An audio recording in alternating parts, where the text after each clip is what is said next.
浪漫的春季南九州，我们来到世界唯一第一的指数沙浴温泉。这个加迪说啊，哎呦，这个我们其实不止一次来喽，但是呢，每一次来到这个指数的沙浴温泉，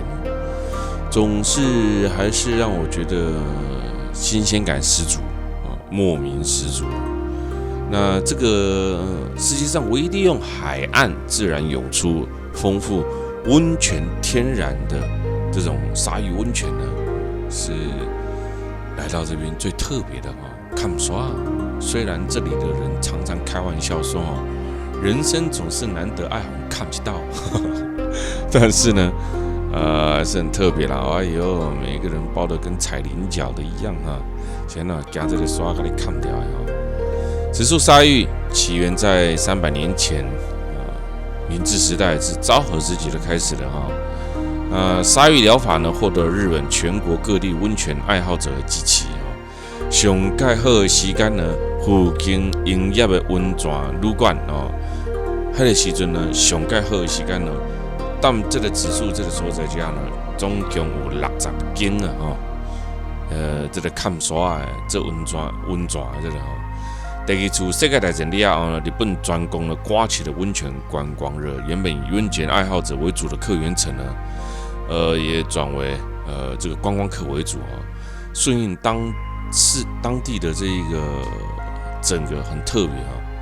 那它当然这些沙子呢就是经过温泉地热嘛所以产生了这一些具有热气的沙子指数沙浴为何数十年如一日可以获得观光客的青睐呢？日本的观光学家呢，注意去个研究发觉伊比一般的温泉更靠美容加健康的效果根据鹿儿岛大学医学院田中信教授东西发表的一个调查报告你说沙浴能够有效的促进了血液循环，并降低血压它的疗效是一般温泉的3杯到4杯，对于这个神经痛腰痛都有十分显著的改善那为何沙浴会有如此神奇的效果呢？原因呢，第一个因为是羊塔，安内德嘞这是重点第二个，利用沙子的重量，当列仙姑看刷压下去是有重量的第三个呢，沙子的温泉呢，达到摄氏50度它可以促进了这个发挥出汗的效果这几项的特点呢，使得呢专心弄起血液流向没有高低差利用沙子的重量压迫的这个静脉内脏的血液回流了，使得这个加管的温度这个你身躯内底会更必须扩张，提高这个心肺机能，促进这个血液循环达到以上的三点使得呢身体的氧气量呢能够顺利的到达呢因为血液输送氧气嘛也在高的龟形菇净化体内的这个物质，对女性来讲，除了健康之外呢，还兼具了美容与瘦身的这个效果。那了解了吧？这个就是呢指数沙浴那在这里呢，来到这个地方呢，因为高温的地下水呢流进了沙岸然后这经过海里面呢，经过这沙跟流到海来的，那海湾这个沙呢，沙气有这个高温的温泉水呢加热意外形成了世界上唯一的沙浴温泉也可以叫做指数沙浴都可以在这附近呢，南北长达1公里的海岸沙岸呢，都是可以利用的天然的这是都是天然的沙场这说英文的东西修的由于现在自然环境的改变呢，这个沙岸呢，它已经慢慢越来越少了会使利用沙子开始做温泉饭店愈来愈少所以来到这绝对爱试验看嘛，爱体验看嘛那大致上来讲呢，沙浴呢顺序呢8、9不离10了8、9不离10换穿这个浴衣啦来沙来其实拢爱烫掉那带这个毛巾哦，这工作人员呢，都要看到哈，伊安怎给你看山哈，完这上拢看差不多10分钟到15分钟，刚刚呢，烧的时阵呢，就会使先摇着咧吼，到全部刷看了了，甲起来去洗身躯吼。基本上这个沙浴呢各有各自的诉求啦。这个我们这一次呢，来住的这个地方呢，它也有它的诉求存在啊。哇，棒不棒啊？光去盖这个沙子呢，就是一种最特别的感觉啊。没有想过吧？洗温泉还有这款的温泉，会使互你洗一哦。这真正听讲吼，你若讲行到这忝有啊吼，这个沙甲你看啊，去洗一下温泉，过工你的疲劳呢全部都不见了。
鹿儿岛除了有真有名的歌手叫做中岛美嘉，岛国的歌手中孝介这小溪真奈美这几个这个所在呢，上界有名的名人也就是我头前讲的杜姬。这个虽然她是以岛津家的养女呢出嫁到日本上这个非常有名的故事到德川家康。但其实呢，一旦未过这个岛津本家之前呢，杜姬其实就是金和泉岛津分家的女儿会使恭喜杜姬的故乡其实就在紫树。那现在的紫树呢，虽然留存有几分杜姬的景点例如现今的金和泉小学学校当中就可以参观到金和泉岛津家屋的遗址但是为了配合杜姬的宣传紫树也安排了杜姬观光导游的服务分别变成了4条路线所以来到鹿儿岛呢，你也可以很认真的、很细心的去观察杜姬之旅这个非常有名的连续剧所带动的鹿儿岛的风情当然，其实你没有看过它呢，鹿儿岛本身就是一个很有名的景点当然，你没有看过杜姬也没有关系，但杜姬呢，它其实也是一个历史的故事真侪人讲日本街路真细条，真的其实我们现在的车景你也是该看嘛日本的街道其实都不大甚至呢，通常只有2线道。但是你注意看日本连乡下的道路品质都是这么的好真的没有什么凸起物啦、人孔盖啦，没有补丁加补一下，补一下，再加上你可注意看在车景上面你可以注意看到它两旁边其实并没有所谓的违规停车，路上也没有很多的招牌挂了整个电线杆沿路在乡村乡镇走的时候，你也不会看到扛棒大大小小不一，而且沿路跟你行的时阵呢，上重要你可以再看得上，因后一个钢顶要施工，你可以看得到它老远的地方就已经立出了警告标志、警告那个牌子告诉你的前面在施工，一路到你快看到它的时候，它再把你导览开来这就是它很特别也很重要的地方他很懂得去规划这种交通这是台湾看了将近20-30年不是学不会，是不愿意去学的地方我或者这边看来不可能嘛这个道路规划呢不是一件很难的事情你被折我还折你这个包括工法这个看到日本人在做这个柏油路，你就知道他们有一定的 SOP 流程这个物件爱按怎爱按几站要怎么样落实，要怎么压实临时招一个扩大出来你要去补要安怎补所以呢，人讲因为台湾落雨这条风台，我跟你讲日本跟咱台湾是一模一样地当风台拢有人家做得到，咱技术也不输人咱想到这边搞其实就是不愿意去做而已这个讲起来呢，也许因为我们不是身在其中所以我们对这一方面呢没有办法了解为何台湾做不到。但是这不是一件很难的事情，所以在日本，你虽然可以看得到它街道非常非常的狭小，但是你会发现呢，它的城市规划，它的在日本呢有一门学问这一门学问呢叫做什么？叫做羞耻心这个羞耻心这门学问呢，在日本是非常重要的一门每个人必修的课题。我们现在来到了中原公园千步樱花道，哇，这一趟的樱花呢，真的目不暇及目前还没看到一颗哇，还好还有蓝天白云呢，衬透着这个樱花树啦。咱这看到这个樱花，边仔这里卖这个乌鸦鸡加一寡食的这个景点的东西樱花季所有日本人拢一定想要来的所在来看这樱花当然路上呢就有一寡卖食的你看家己有想要食无会使买，但是就我刚刚所说的季节上还是出了个差错这差错呢，千万别说是我们我们还没有办法命令老天爷樱花它来个不开但是就是我们常讲的所以这也导致成很多人会认为说哇其实有时候都会听到客人打电话来说，我们一定要看到樱花拍谁办不到为什么？因为我们只能根据气象局当地日本气象局所公告出来的预告樱花。在前半年到前4个月开始呢，做樱花团的推展，所以这个我讲的是实话有的人人讲的在报警你要听谎话没用人拢是安尼有时候真正讲实话的时候，他反而不愿意听他喜欢看到的是比较表面的那一块区域这也是让人很头痛来，那这一路上呢，我们都可以看得到呢。在樱花季节的时候呢，开始呢，这里当然就会聚集了非常多的观光客跟人潮所以这里呢就会应运而生的这一些小摊贩就开始在两旁边呢销售起来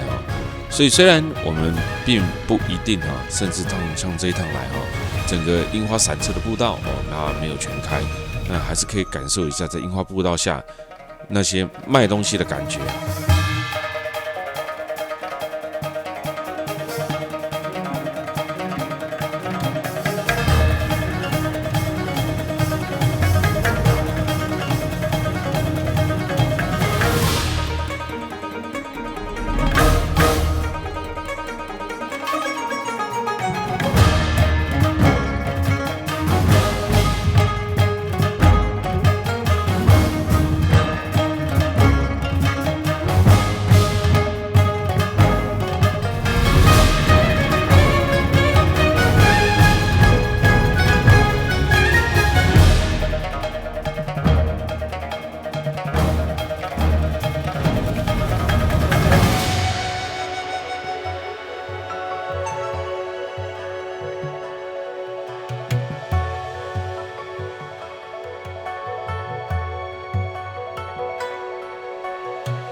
日本人、台湾人不太一样的文化啊。那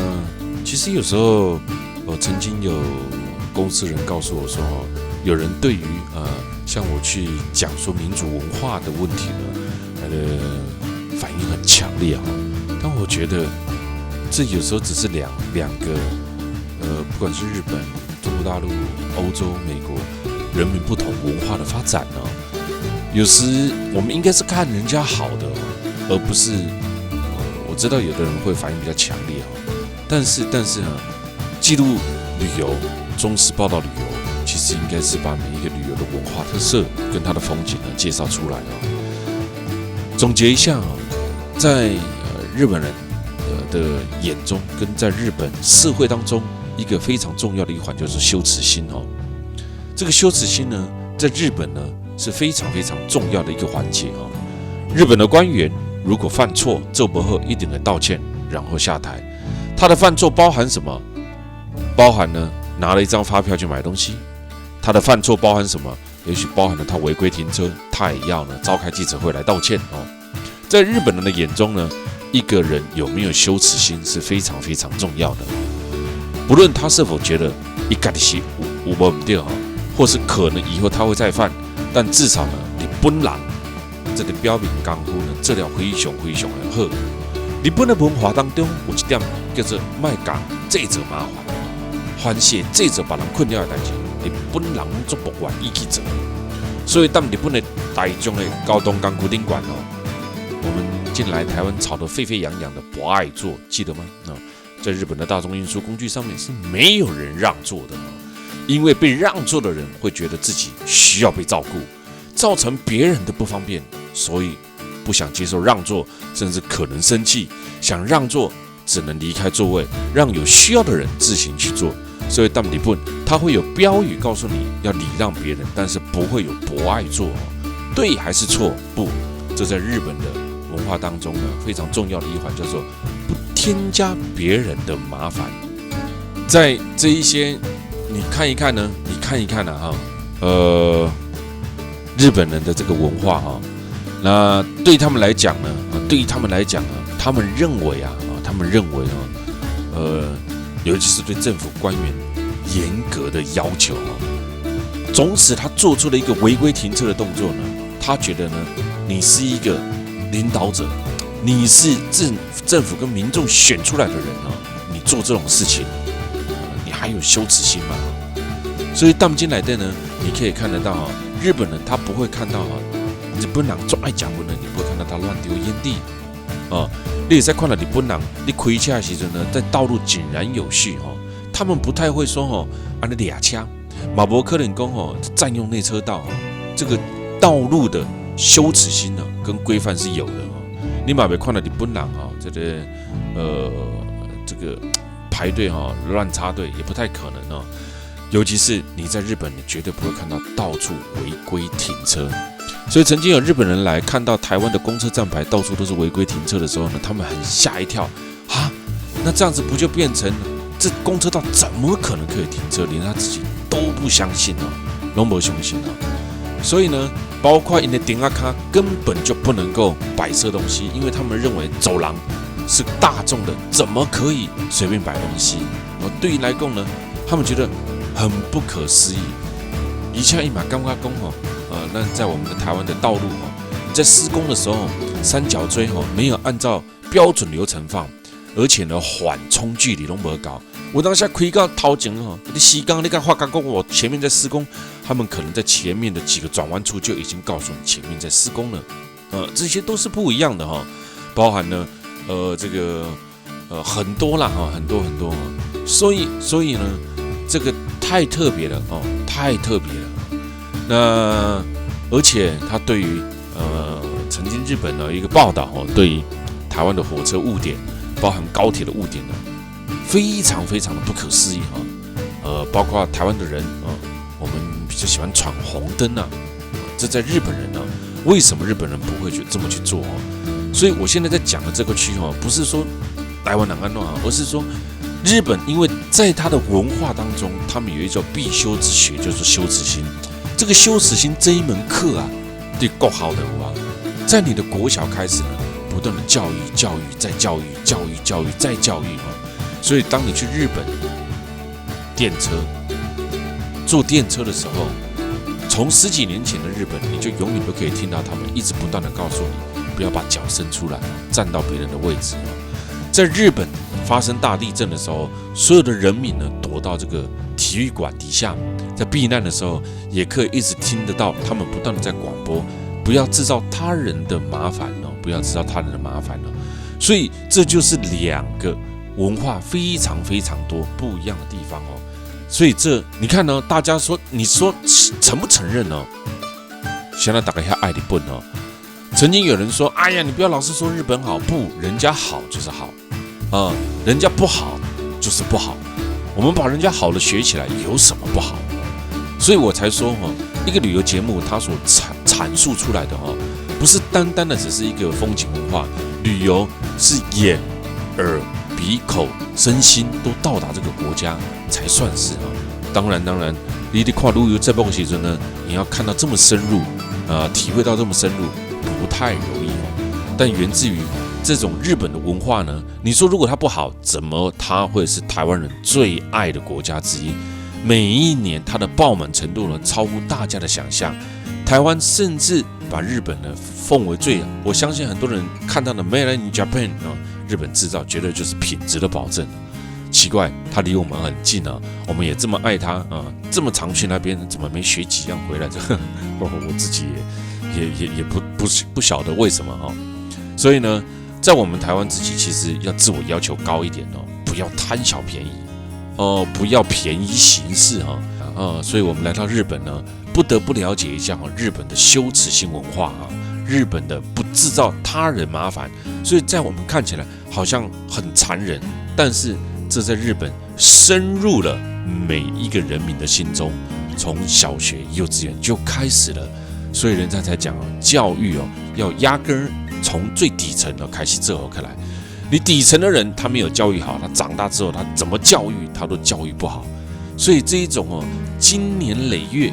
的这种教育模式呢，告诉你的方式呢，一直到你长大，你在这个社会上你就会发展出从小到大所学所教育给你的东西，不制造他人麻烦。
要录的时候，我还是笑了一下啊，想暖呢，因为终于有樱花喽，前面呢一路上好像看不到樱花啊。听说每一年去摄影的摄影师呢在樱花季或者是枫叶季，包括我自己啦都其实蛮紧张的为什么这个天不与人斗人不与天斗了，不是天不与人斗想到每的这个设计好的东西呢，无奈何每一年开花的季节呢都不一样所以这有时候就觉得很讨厌这是真的很头痛但是你不事先作业又不行很多人就说洗咖喱搞开来参加好现在的航空公司又常常推出这种早鸟专案你可以事先就定好这个位置可能会得到比较便宜的票价所以哇，这个两相为难呢，前一步也不是退一步也不是每当出门之前呢，就开始担心了，就开始祈祷希望呢能够看到枫叶，希望能够看到樱花因为总害怕有暴走的人呢会认为哇，那没有看到怪你你会很难过因为什么？因为本意不是如此本意还是呢希望大家能够看到，我们也希望但是无奈何就是由于是这几年来的气候越来越不稳定，你看看以台湾自己来讲就好了，该下雨不下雨，台风该来不来，该热不热，该冷不冷呢？哇，搞得乱七八糟有没有？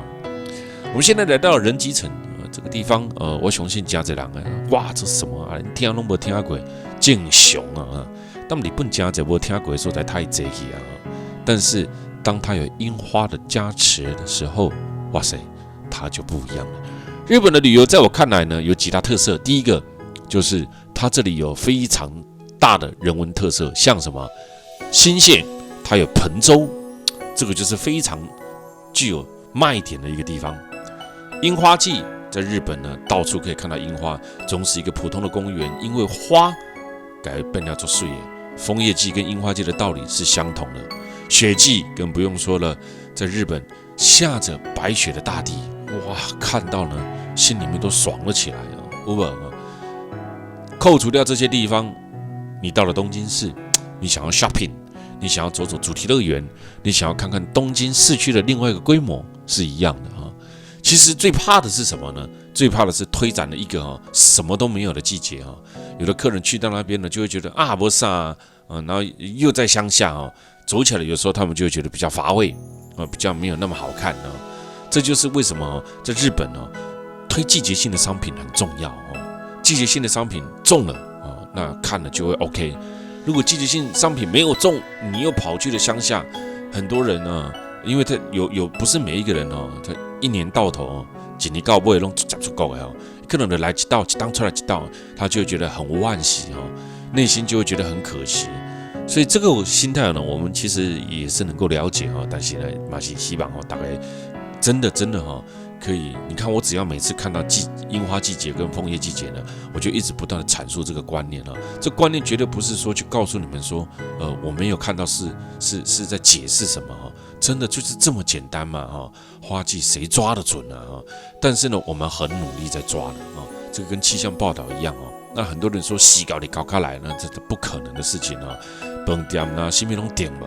计划是要早先的不是临时的这也就是它的重点所以这个观念非常的简单，也非常的多人知道，但是能怎么办呢？你还是得去传达这个概念，包括呢使用者付费，包括呢不造成他人的麻烦，包括呢这一种旅游的概念如果你没有去传达呢，我就说过了有时候在团体当中看到其他旅游团体当中会看到了很多的这种自私啦自以为是啦以自我利益做考量的人呢非常非常的多这种旅游起来的感觉都很不好受有时候你会觉得那也没差但是你的这种动作呢，这种反应呢，去影响了他人在旅游团体当中，你就会变得非常不受欢迎人基层的历史可以追溯到镰仓时代初代的大将军呢的居城它的特点呢是用球磨川就前面看到那个河川跟胸川做回这个护城河这种呢采用欧洲的筑城技术呢，在日本除了北海道的五菱锅，山形县的鹤冈城，日本的第3个就是人吉城了。这三个城是日本仅有少见的用这个欧洲式的建筑城堡的方式呢做起来，因为规模跟人吉城呢不可比拟哦。如果城堡已毁，但城墙重建后的塔楼呢，依然在这边形成了吉城公园。吉城公园也是每一年樱花季的时候呢，哇塞，被称为最美丽的樱花之城。人吉城它也被称为知月城呢，得名呢是因为当时呢，项梁氏来到这个地方的时阵呢，当城堡的南边的尽头挖出一块甲石头相共新月形的石头，每是当个春天甲秋天，拢有真侪游客来这看樱花甲红叶，加有一所人吉城历史展览馆踮这个所在，这就是人吉城。虽然没有开卡铺出来遐侪樱花，但看到咯，还是有看到咯。